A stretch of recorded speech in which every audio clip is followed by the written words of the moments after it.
You may have seen the photo, an Australian soldier deep in the jungle carrying a wounded American on his shoulders. It's one of the most powerful images of the Pacific War, but few Australians know the name of the man in that picture.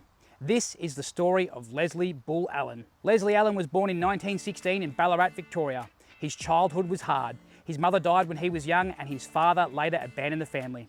Bull and his sister grew up in state care, moving between foster homes, and from an early age he learned resilience the hard way. In 1940, at the age of 21, Bull enlisted in the Australian Imperial Force, joining the 2nd 5th Battalion.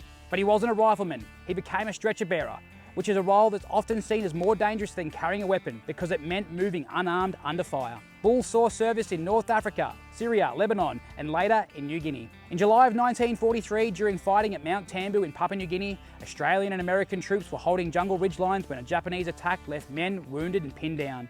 Mount Tambu was steep, close country, dense jungle where enemies didn't meet at long range, they collided. Bull went forward, not once, not twice, but again and again. He carried wounded American soldiers down the mountain more than a dozen times, walking through gunfire to bring them back to safety. A US war correspondent photographer captured the moment. Bull carrying a wounded American over his shoulder. That image would then travel the world.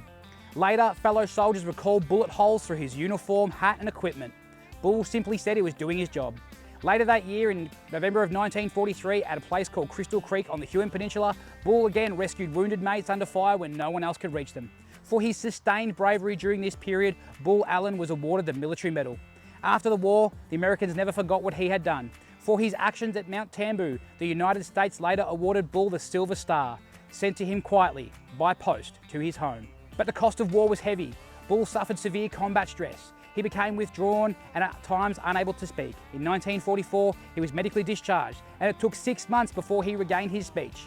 Today, we recognise this as profound psychological trauma. After the war, Bull returned to Ballarat. He married, raised 4 children and lived a quiet life. He worked as a theatre nurse and later at Sovereign Hill, operating the horse-powered quartz crusher, and became a well-known and respected figure in the community of Ballarat. Each Anzac Day, Bull carried the 2nd 5th Battalion banner through Melbourne, a unit that had fought all 3 of the Axis powers during World War II.